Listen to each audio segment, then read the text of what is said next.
C'est la deuxième cathédrale la plus visitée de France. Un véritable joyau de l'architecture religieuse, à la silhouette unique. La cathédrale de Strasbourg. Vous la dessinez en 3 traits, vous reconnaissez la cathédrale de Strasbourg. Une révolution esthétique et architecturale, un chef-d'œuvre gothique et un pari fou pour les bâtisseurs du Moyen-Âge, construire le plus haut monument de toute la chrétienté. Il y a cette course à la hauteur entre Bâle, Vienne, Cologne, Strasbourg, pour avoir le bâtiment le plus haut. Après des années de recherche, les spécialistes ont pu retracer en 3 dimensions l'incroyable histoire de ce chantier qui a duré 4 siècles. Mais comment les bâtisseurs de l'époque ont-ils défié les lois de la physique pour construire toujours plus haut? Grâce à la voûte d'ogive et à l'invention de l'arc-boutant, ces 2 éléments combinés permettent de libérer complètement l'espace. Et comment sont-ils parvenus à cette finesse architecturale sans fragiliser l'édifice? Quand vous avez des pierres posées les unes à côté des autres, vous mettez des agrafes, comme une agrafeuse, des agrafes en fer. Il y a des tonnes et des tonnes de métal dans la cathédrale. La flèche de cette cathédrale qui va dominer l'Europe jusqu'au 19e siècle suscite l'enthousiasme des chercheurs. On n'a pas un escalier, on n'en a pas 2, on en a 8. Géométriquement, mais c'est incroyable, c'est une folie. Elle soulève de nombreuses questions. Je n'arrive même pas encore à imaginer comment on a pu oser quelque chose comme ça. Et pourquoi cette cathédrale parfaitement symétrique n'a-t-elle qu'une seule flèche? On a des dessins d'une 2e tour. On sait même qu'elle avait été commencée. Tout d'un coup, le chantier s'est arrêté. On ne sait pas exactement pourquoi. Bienvenue dans la cathédrale de Strasbourg. Un chantier exceptionnel qui a duré 400 ans et mobilisé les meilleurs architectes du Moyen-Âge.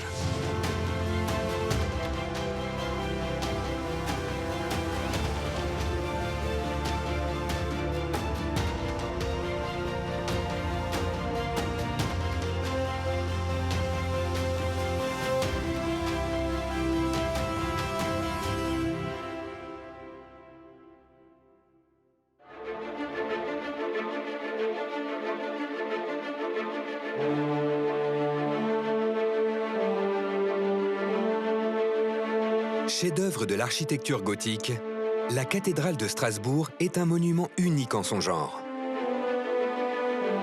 Coiffée de son unique flèche et habillée de sa façade en grès rose, elle est devenue l'emblème de toute une ville et même d'une région.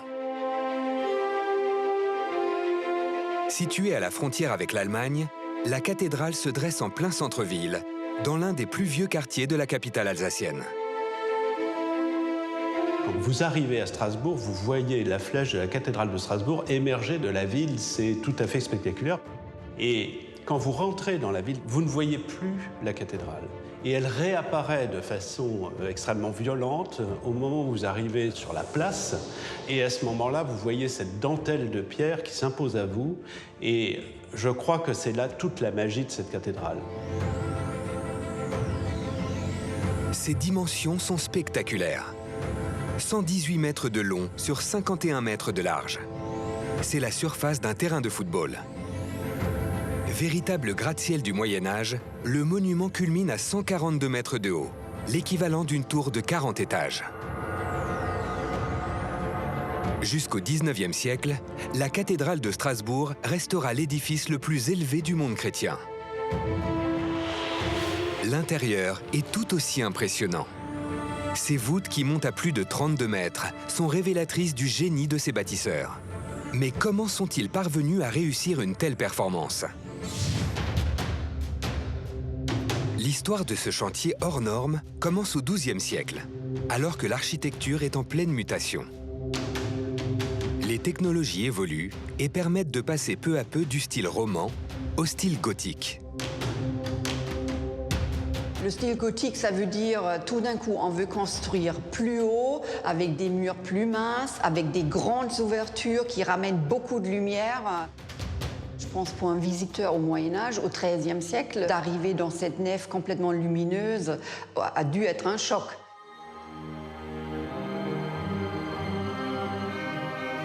Pour faire entrer la lumière dans cette cathédrale révolutionnaire, les architectes ont appliqué les nouveaux principes de l'architecture gothique.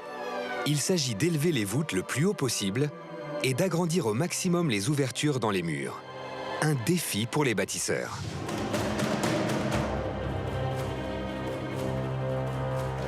Pour cela, les charges sont dirigées vers des piliers maintenus à l'extérieur par des arcs-boutants et des contreforts. Une véritable prouesse technologique.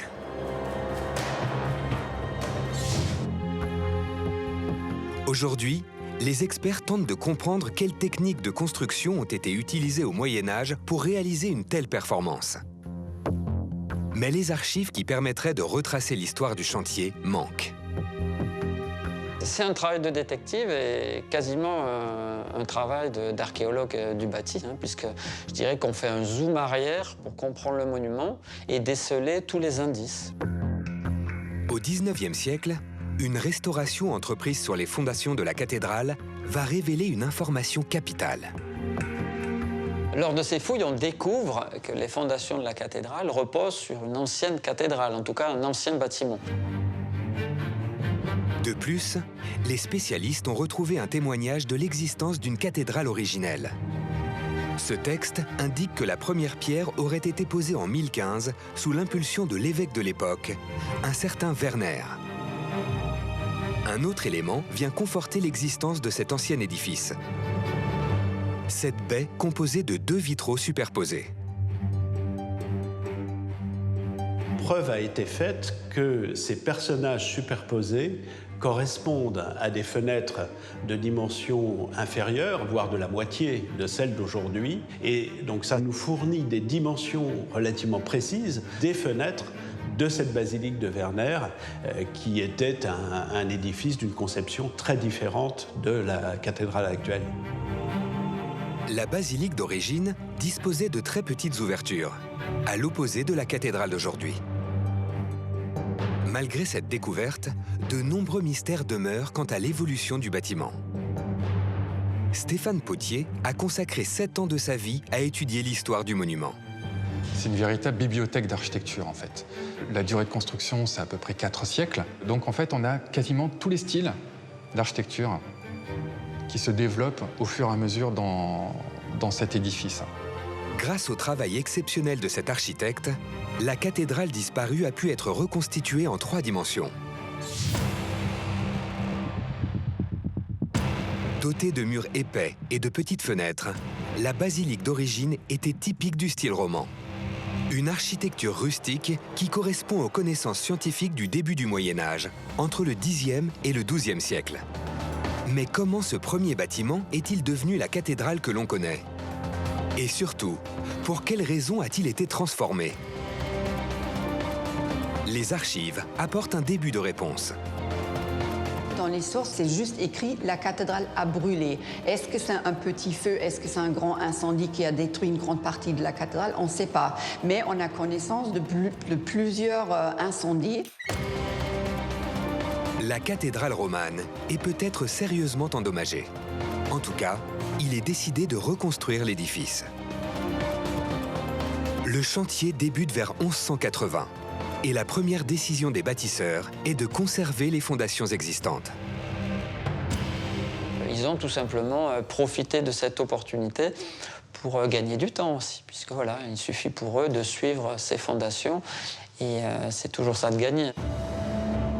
Ces fondations sont en effet colossales. Des pieux en bois ont d'abord été enfoncés jusqu'à la roche. Pour stabiliser le tout, une couche d'argile de 2 mètres d'épaisseur a été mise en place. Enfin, des massifs de fondations très épais ont été montés. C'est sur ces murs que repose la cathédrale d'aujourd'hui. Et donc, du coup, vous avez la seule cathédrale gothique actuelle sur un plan du XIe siècle. C'est le même plan de cathédrale du XIe siècle et aujourd'hui. Comme la quasi-totalité des édifices religieux, le plan de la cathédrale de Strasbourg forme une croix latine, disposée selon un axe est-ouest. D'un côté s'élève le chœur, dévolu aux ecclésiastiques. Vient ensuite le transept, au niveau des bras de la croix. À la croisée du transept se trouve l'autel, d'où l'on célèbre la messe. Puis vient la nef, réservée aux fidèles.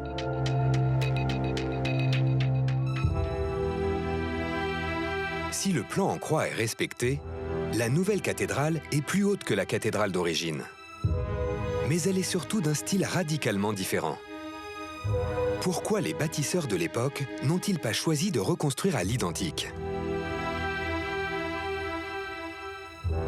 Il est très fréquent que les cathédrales aient été construites sur le temps long, et le temps long impose l'évolution des styles. Parce qu'à chaque époque, on veut construire dans une forme de modernité qui se retrouve dans le style de la construction.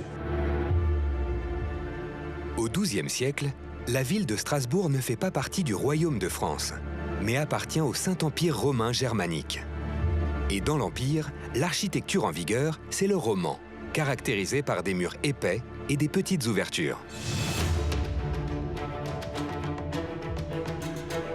La reconstruction de la cathédrale débute vers 1180. Les bâtisseurs s'attaquent d'abord au côté nord du transept. Mais à cette même époque, en France, c'est le gothique qui est à la mode, avec des édifices plus hauts et plus ouverts.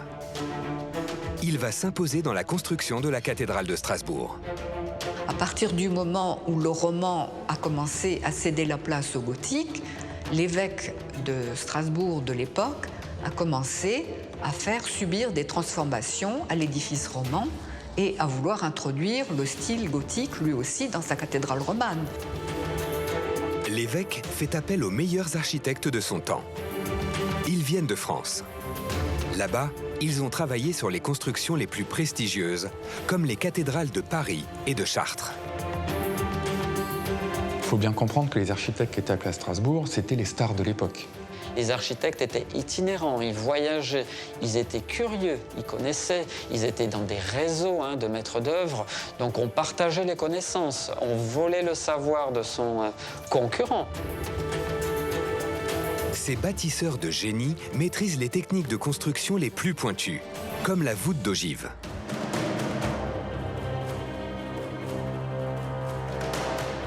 Dans les nouvelles cathédrales, elles remplacent la voûte en arête qui était la seule connue depuis l'Antiquité. C'est une véritable révolution technique. Avec sa forme en demi-cercle, la voûte d'arête exerce de très fortes poussées horizontales. Pour résister, les piliers devaient donc être très épais. En transformant le demi-cercle en un arc brisé, la voûte d'ogive permet une nouvelle répartition du poids. Les piliers peuvent donc être plus fins et plus hauts. Quand vous arrivez sur de l'architecture gothique, les voûtes d'ogive, c'est des nervures qui sont montées en arc brisé. Et les arcs brisés, contrairement à un demi-cercle, si vous brisez, du coup, la descente des charges de la voûte se concentre sur des points verticaux. Quand les architectes du gothique arrivent sur le chantier au début du XIIIe siècle, la cathédrale de Strasbourg est déjà bien avancée. Arrive le maître d'œuvre gothique, qui lui arrive avec un transept nord roman, un chœur roman, une abside romane et un transept sud qui est monté à moitié. Et il se retrouve avec cette problématique, comment on arrive à faire passer l'architecture gothique dans cet espace roman. Pour le maître d'œuvre, le défi est d'opérer la transition entre deux principes architecturaux radicalement différents. Au nord du transept déjà édifié, les piliers sont imposants. Ils suivent les règles de construction romane.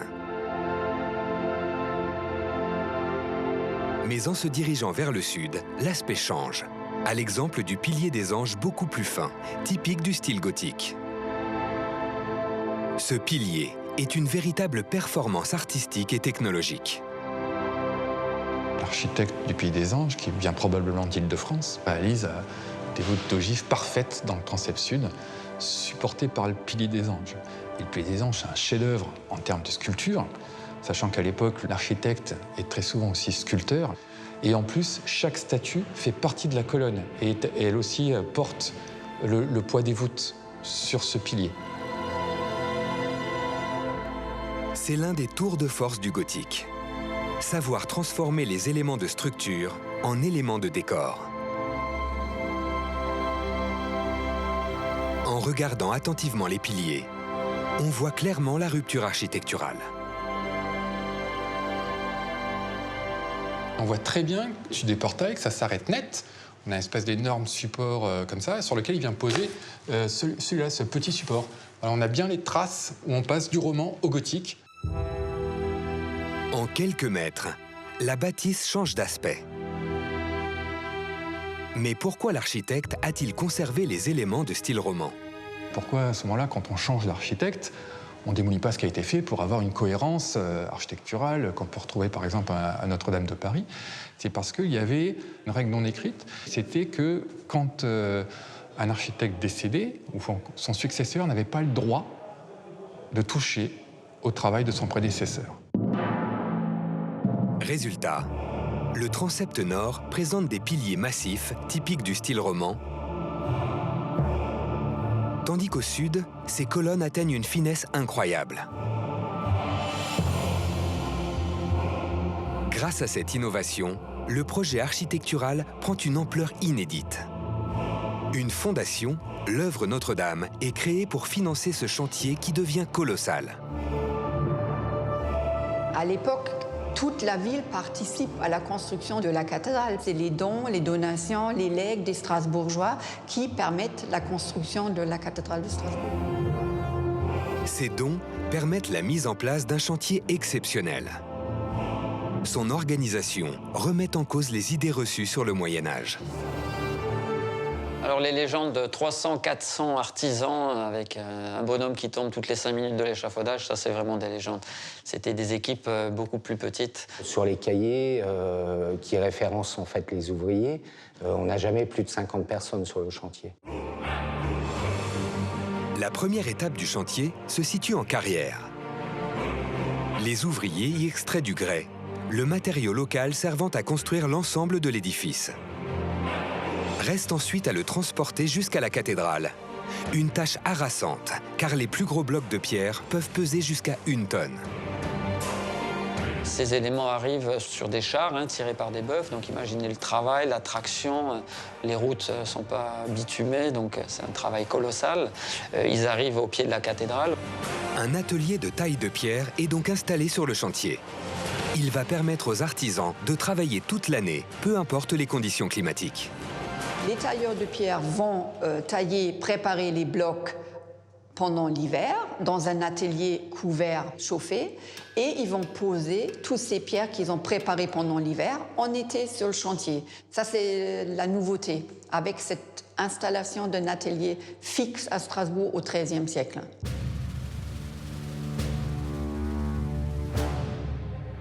Aux côtés des tailleurs de pierre, les forgerons fabriquent les outils, les maçons montent les murs, les charpentiers construisent et installent les échafaudages. C'est toute une intendance qui est mise en place. C'est une organisation professionnelle très organisée. Chacun sa place, chacun son travail. On commence à organiser les choses de façon très rationnelle. Et c'est les prémices, en fait, de la société comme elle est aujourd'hui. Vers 1235, débutent les travaux de la nef.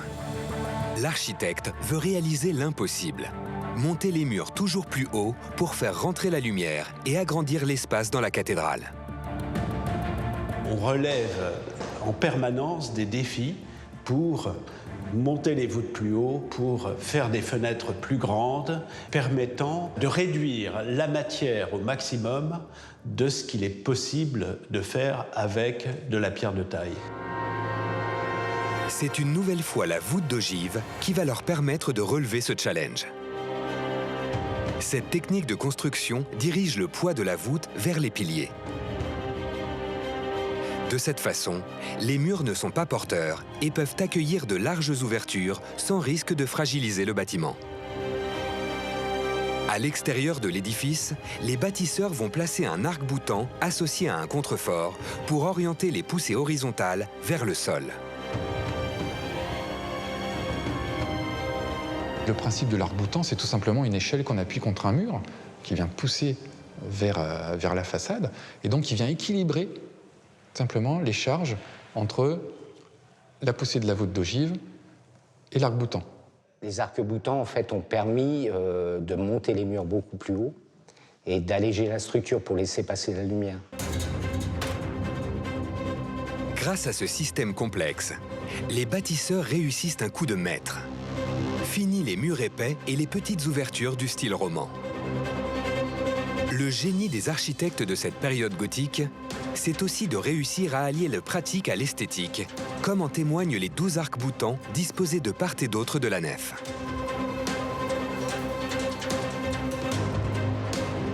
Ces éléments ont une autre fonction. Ils dissimulent habilement un système complexe de gouttières. Disposées tout au long de ce réseau, des gargouilles permettent d'évacuer l'eau de pluie.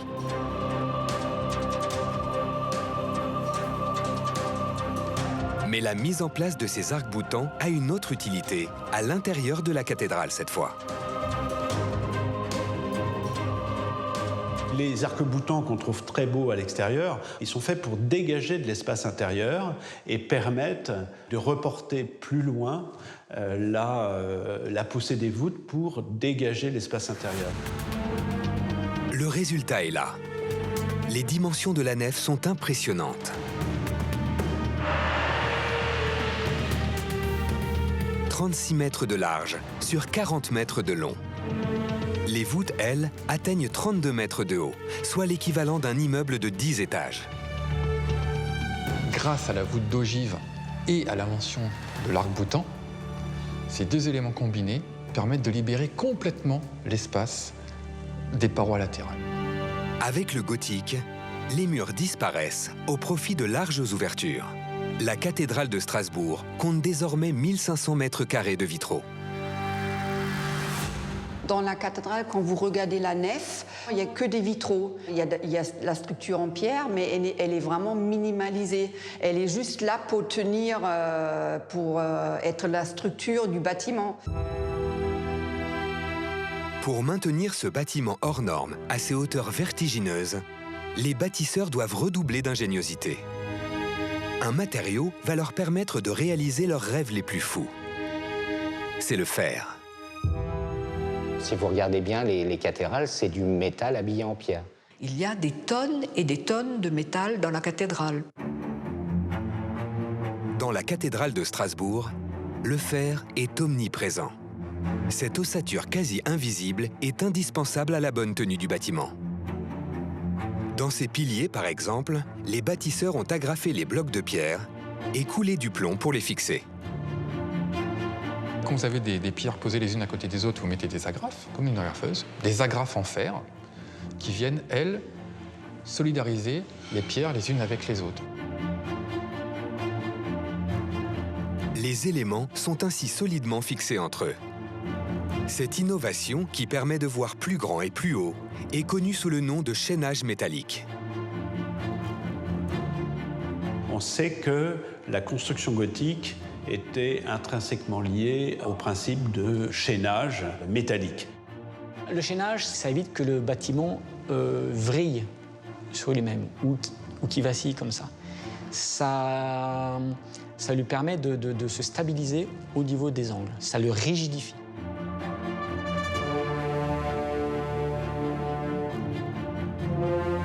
C'est aussi grâce au chaînage métallique que les bâtisseurs vont pouvoir construire ces immenses baies. La technique consiste à réaliser des encoches sur un bloc de pierre, puis un trou pour y placer une barre de fer. Des cales sont disposées aux 4 coins. On emboîte l'élément du dessus sur la barre comme on le ferait avec 2 Legos. On pose ensuite un joint en argile et dans un conduit creusé spécialement, du plomb fondu est versé pour sceller l'ensemble. Malheureusement, sur certaines pièces complexes, les barres de fer ne peuvent pas être rajoutées. Les constructeurs ont alors imaginé un système ingénieux. La barre est insérée complètement dans l'élément qui peut ainsi être mis en place sans difficulté. Il suffit ensuite de faire glisser la barre à l'aide d'une corde pour l'introduire dans la seconde pièce. Voici la barre placée et les éléments maintenus.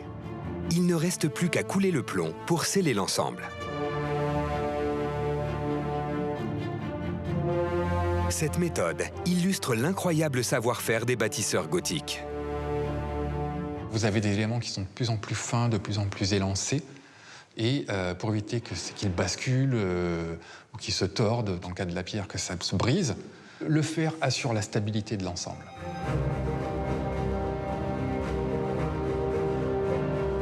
En 1275, la nef de la cathédrale de Strasbourg est enfin achevée. 40 ans de travaux auront été nécessaires pour réaliser cet exploit architectural. Et même si l'édifice est encore loin d'être terminé, les bâtisseurs sont en passe de réussir leur pari d'une cathédrale de lumière. 2 ans plus tard, les architectes s'attaquent à la construction de la façade. Un défi encore plus ambitieux. Là, on a un mastodon, enfin je veux dire, elle s'impose. Vous partez depuis le parvis jusqu'à 142 mètres, comme ça en levant les yeux vers l'infini. C'est ça qui est incroyable. La complexité de cette façade est telle que les maîtres d'œuvre vont pour la première fois être obligés de dessiner des plans.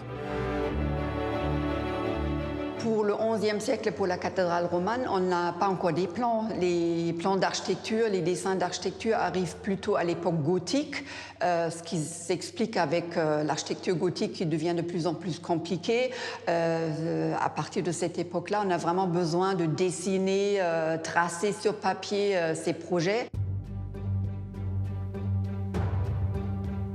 À 2 pas de la cathédrale, une salle à la température et à l'hygrométrie parfaite protège un trésor d'une valeur inestimable. C'est ici, à l'abri de la lumière, que sont conservés les premiers dessins d'architecture de la cathédrale de Strasbourg.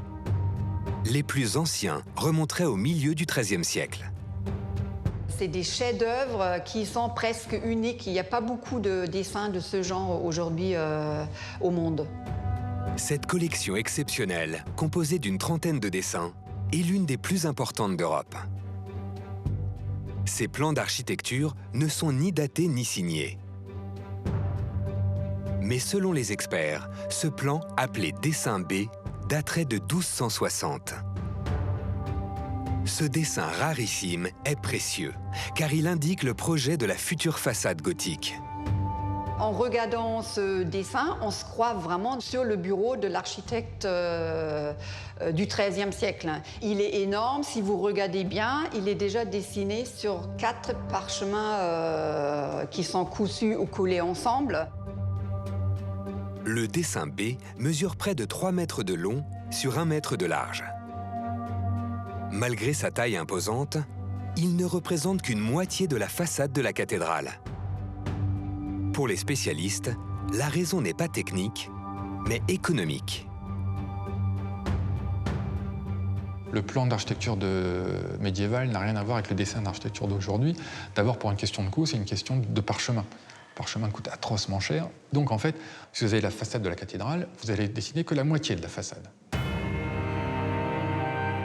La façade étant rigoureusement symétrique, la moitié du plan suffit à donner les indications nécessaires pour réaliser l'ensemble.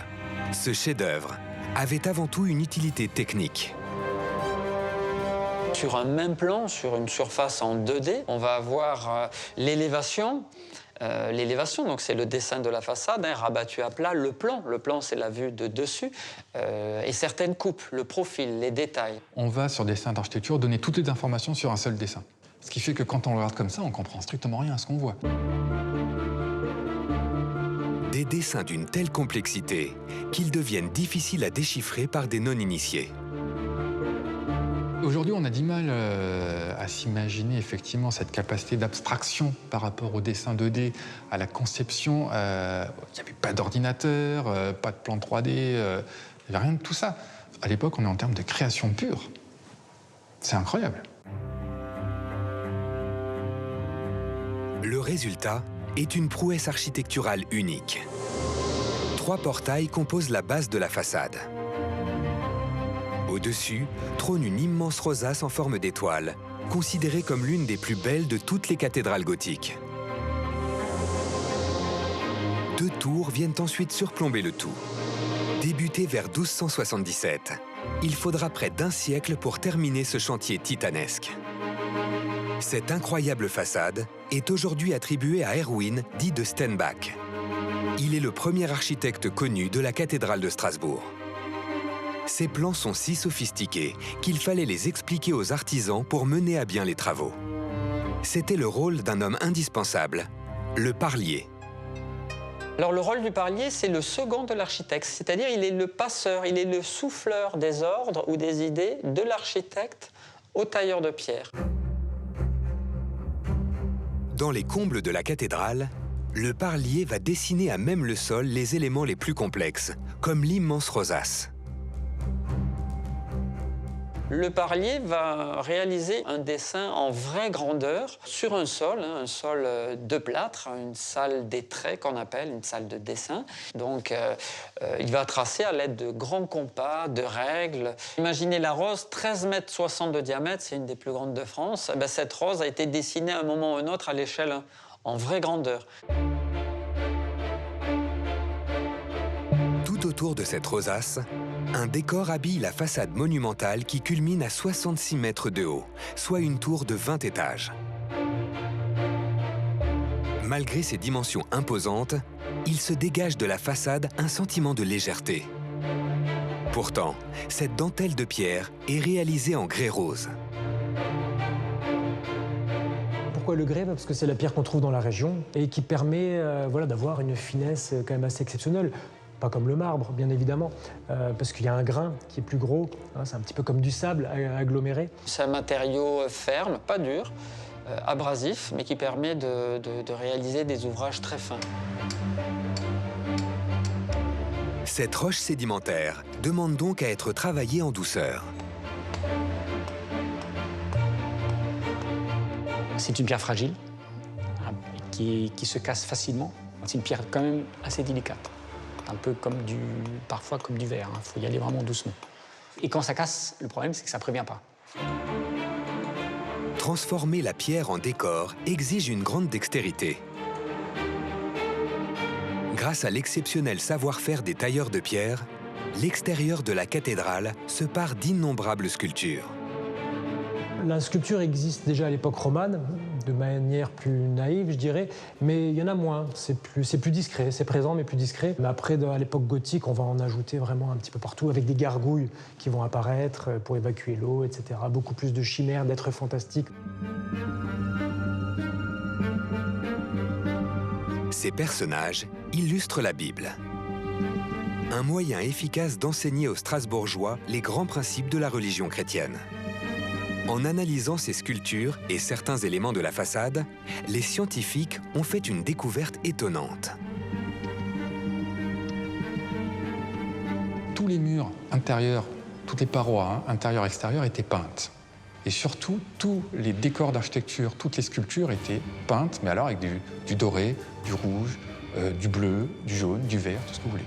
Chaque couleur avait une vocation et une interprétation. C'est comme une bande dessinée, on racontait une histoire, et c'est vrai que dès que c'est peint, en fait, c'est beaucoup plus expressif, on comprend beaucoup mieux les choses que quand on laisse la pierre naturellement dans sa teinte.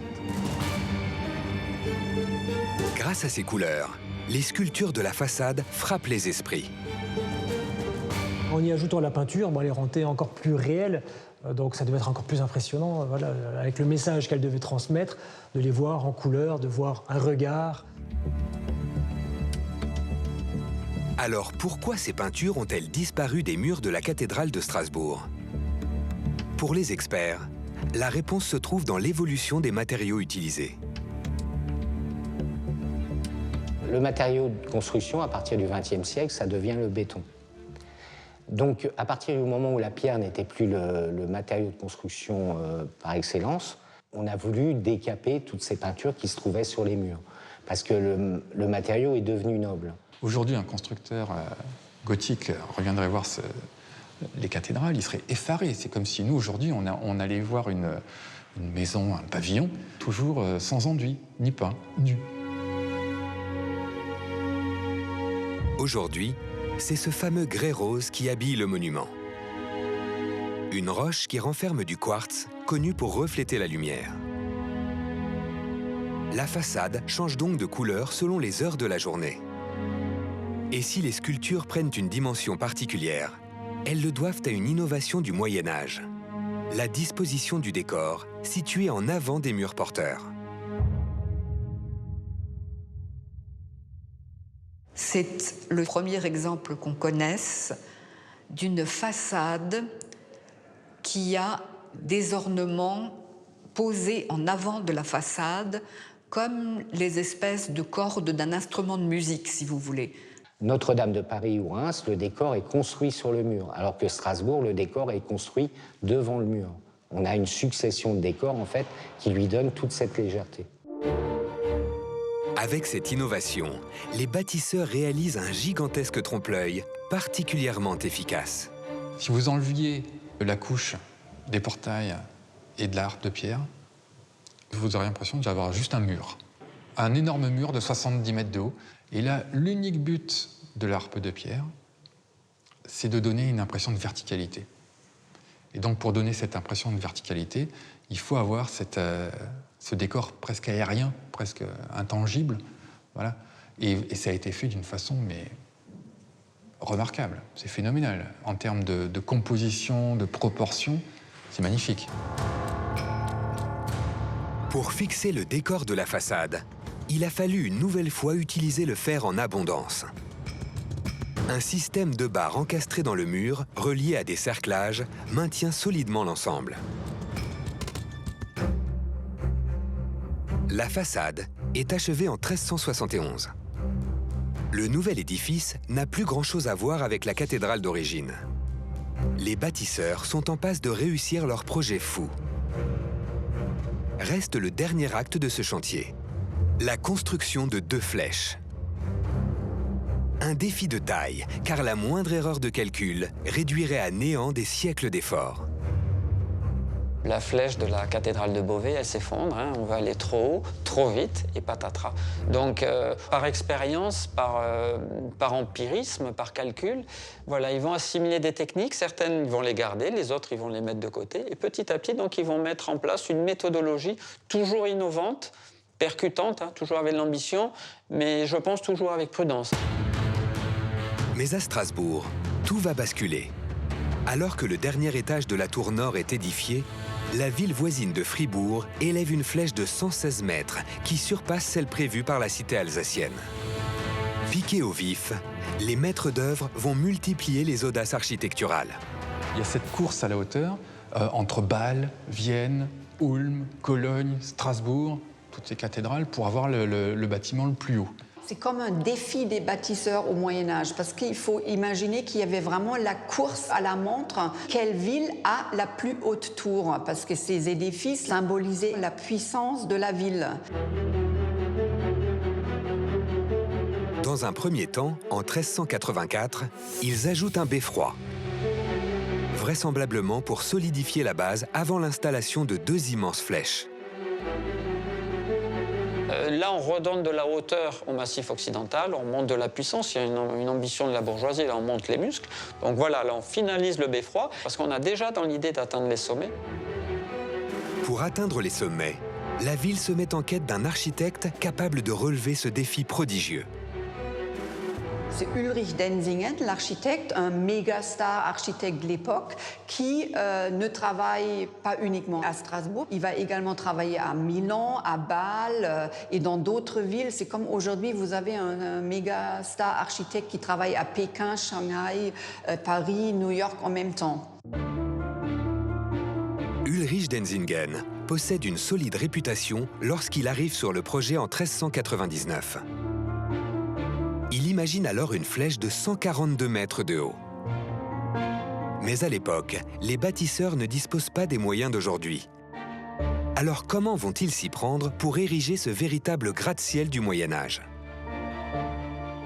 Pas de grue, pas de moyen de levage treuil électrique, pas de chariot élévateur. Aujourd'hui, on appuie sur un interrupteur, on a de la lumière. C'est à la force des bras que les hommes vont devoir déplacer des blocs de pierre pouvant peser jusqu'à 1 tonne. Un carnet de croquis datant de la fin du XVe siècle nous apprend qu'il existait de nombreux engins de levage sur le chantier de la cathédrale de Strasbourg. Le plus puissant d'entre eux est la roue d'écureuil. Un exemplaire est précieusement conservé en haut de la seconde tour de la cathédrale. La machine de base, c'est le roue d'écureuil. C'est-à-dire qu'on met effectivement des ouvriers qui viennent, eux, toute la journée, c'est un travail assez pénible et plutôt bien payé d'ailleurs, viennent faire comme un hamster dans une roue d'écureuil, viennent actionner le treuil avec la force de leurs jambes et de leurs bras pour pouvoir monter les pierres. Cette roue d'écureuil est située tout en haut de la deuxième tour, à 66 mètres de hauteur. La machine fonctionne comme le ferait une grue aujourd'hui. La puissance de levage est fournie grâce à la marche des ouvriers. Le système permet de hisser des blocs jusqu'à 2 tonnes. Grâce à ces engins de chantier qui surprennent par leur efficacité, les travaux de la flèche avancent rapidement. L'architecte doit surmonter un premier défi, édifier une flèche qui soit en harmonie avec la tour. En gros, vous posez un cylindre sur un cube. Donc, esthétiquement parlant, et en termes de cohérence architecturale, c'est quand même un sacré challenge à relever. Pour atténuer les disparités, l'architecte conçoit un octogone auquel il ajoute 4 tourelles d'escalier disposées sur les côtés. Le but ? Donner l'illusion que la base de la flèche est carrée. Le pari est réussi. C'est ces 4 tourelles qui viennent effectivement faire cette transition esthétique et qui donnent cette sensation d'élancement. Alors qu'en fait, vous n'en avez fonctionnellement pas besoin de 4 tourelles d'escalier. Une seule suffit pour monter. C'est tout le principe gothique. Utiliser des artifices esthétiques pour résoudre des problèmes de construction. Sur le chantier, une fois la forme de la flèche décidée, les bâtisseurs s'attellent à un second challenge, celui de la résistance au vent. Car à ces hauteurs, il exerce une force exceptionnelle sur chaque élément qui lui oppose de la résistance. Pour pallier cette pression, la solution miracle est encore une fois le fer. À nouveau, les constructeurs agrafent les blocs de pierre les plus gros et solidifient les éléments les plus fins en introduisant à l'intérieur des barres de métal soudées au plomb. Enfin, comme pour la façade, chaque élément est soigneusement encastré et cerclé. Vous avez des chaînages à hauteur régulière qui vont ceinturer. C'est un principe d'attelle. Imaginez un tonneau, vous avez des cerclages qui vont contenir les douelles. Et pour la flèche, voilà. Elle est ceinturée de métal afin de reprendre les charges et les pousser. Là, le fer, c'est essentiel pour que ça tienne, parce que là, vous avez quand même le vent qui pousse et tout est cerclé, sinon ça éclaterait tout de suite, quoi. Cette armature en fer donne à la construction une qualité essentielle. Elle lui permet de plier au vent sans jamais casser, comme le ferait un roseau. Là, vous avez un jeu de Lego, en définitive, qui va tout simplement bouger, osciller légèrement, hop, et reprendre sa forme finale, ou même si, on va dire, il a un petit peu bougé de quelques millimètres, voilà, il va se maintenir.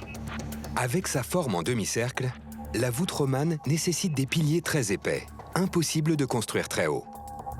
En transformant le demi-cercle en un arc brisé, la voûte d'ogive gothique permet une nouvelle répartition du poids. Les piliers peuvent donc être plus fins et plus hauts. Si une tour comme ça était fermée entièrement avec des vitrages ou avec de la pierre, elle subirait une telle sollicitation au vent qu'elle en serait lourdement fragilisée. Il faut imaginer qu'à ces hauteurs-là, le vent a une emprise énorme. Donc le fait qu'elle soit ajourée, en définitive, les vents dominants traversent la flèche sans grande difficulté. La première partie du chantier est achevée en 1419. Mais la base de la flèche à peine terminée, l'architecte décède. Les travaux prennent alors un nouveau tournant. En fait, l'octogone avec les 4 escaliers ont été réalisés par Ulrich Densingen, qui meurt. Et donc finalement, c'est le parlier, c'est-à-dire le second d'Ulrich Densingen, s'appelle Jean Hulz, qui est choisi et qui démarre 2 ans plus tard la construction de la flèche qu'on connaît aujourd'hui, qui n'a rien à voir, mais rien à voir avec le projet d'origine. Le nouvel architecte, Jean Hulz, poussé par la ville de Strasbourg, doit absolument atteindre les 142 mètres prévus par son prédécesseur. Comme pour toutes les cathédrales de France, un seul escalier en colimaçon devait être installé au centre afin d'atteindre le sommet de la flèche. Mais Jean Hultz va bouleverser les codes établis. On n'a pas un escalier, on n'en a pas 2, on n'en a pas 3, on n'en a pas 6, on n'en a pas 7, on en a 8. Ces 8 escaliers vont permettre de camoufler les 8 arêtes qui forment la charpente de la flèche. Sur ces 8 arêtiers qui sont porteurs, qui sont de la structure, et bien Jean Hultz, au lieu d'en faire un élément inesthétique, va contourner le problème, et son idée de génie, ça va être d'habiller ces arêtiers. Et les habiller comment? En les coiffant tout simplement de 8 escaliers. Le concept de la flèche a tout simplement été réinventé à Strasbourg. Chef-d'œuvre incroyable, ovni gothique, voilà, pas peur, moi j'ai pas peur de le dire, c'est quasiment un ovni gothique. Difficile d'imaginer que les bâtisseurs aient pu saisir la complexité de cet objet architectural en se basant sur un simple plan en 2 dimensions. Géométriquement, mais c'est incroyable. Géométriquement, c'est une folie. Même à reconstituer en 3D, c'est très difficilement compréhensible. Donc à l'époque, il y avait certainement un maquettiste. Il est certain qu'à un moment, il fallait un visuel 3D. Et ce visuel, comme on le ferait aujourd'hui avec une impression 3D, il était réalisé en bois. On le sait, alors on ne peut pas l'établir à Strasbourg, il y avait des maquettes, mais c'est intuitif, ça se ressent. C'est sur le chantier de la cathédrale de Strasbourg que cette méthode sera mise en place pour la première fois. Les maquettes en bois sont réalisées par un charpentier travaillant en étroite collaboration avec l'architecte. 2 écussons témoignent de cette organisation. Il nous reste 2 écussons en haut de la flèche. C'est celui de Jean Hultz et c'est celui de Maître Rippel, charpentier, qui a dû faire la co-conception de la flèche pour arriver à régler tous les problèmes techniques qui étaient innombrables, pour arriver à un tel chef-d'œuvre de finesse et d'architecture qui fait que ça a été déjà, dès l'époque, considéré comme la 8e merveille du monde et qui a fait de l'œuvre Notre-Dame l'éloge suprême de l'Empire en termes de taille de pierre.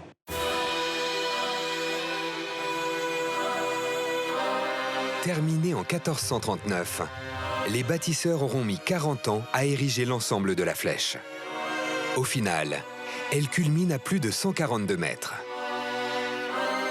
Le pari est gagné. C'est une véritable prouesse. Cette grande flèche reste un défi insensé jusqu'à la construction de la Tour Eiffel.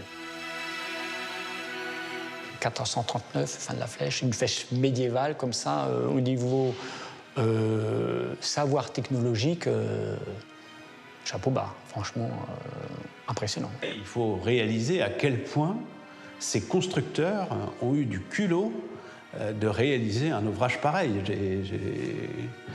Je n'arrive même pas encore à imaginer comment on a pu oser quelque chose comme ça.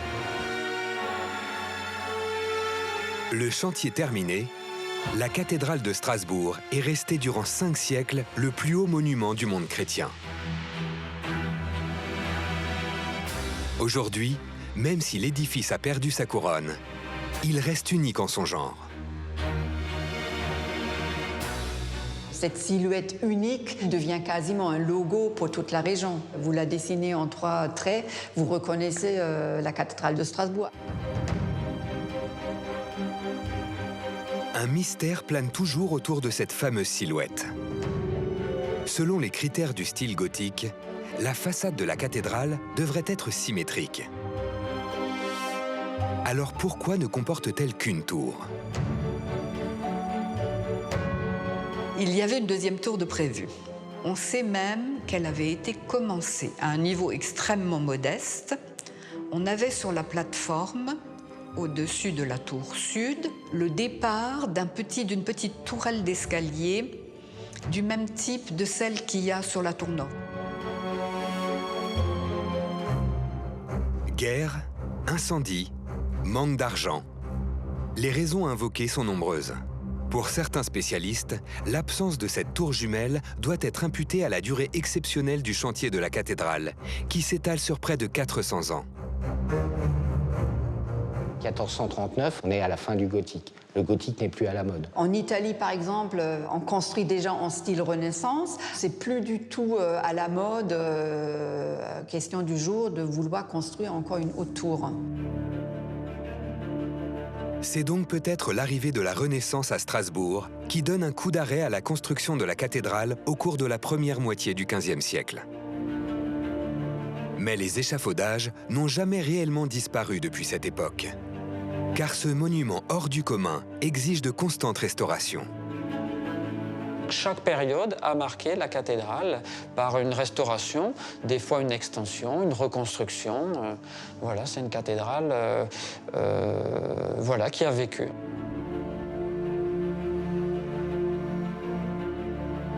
Unique en son genre, la Fondation Notre-Dame veille sur elle depuis près de 8 siècles. Son objectif, léguer le monument aux générations futures dans le meilleur état possible. Si vous arrêtez de vous occuper d'un bâtiment dans les 20 ou 30 ans, si vous arrêtez l'entretien et la restauration, le bâtiment de lui-même va tomber en ruine. À chaque fois, les spécialistes se posent la même question. Faut-il remplacer ce qui a été abîmé ou bien conserver le plus longtemps possible les matériaux d'époque? La philosophie aujourd'hui, oui, c'est d'essayer de garder le monument dans son état actuel le plus longtemps possible, donc de privilégier vraiment la conservation. Une philosophie qui permet au grand public comme aux spécialistes d'admirer un monument quasiment dans son état d'origine. Un monument qui se lit comme un livre d'histoire sur la révolution de l'architecture gothique, celle des constructeurs du Moyen-Âge et de leur incroyable savoir-faire.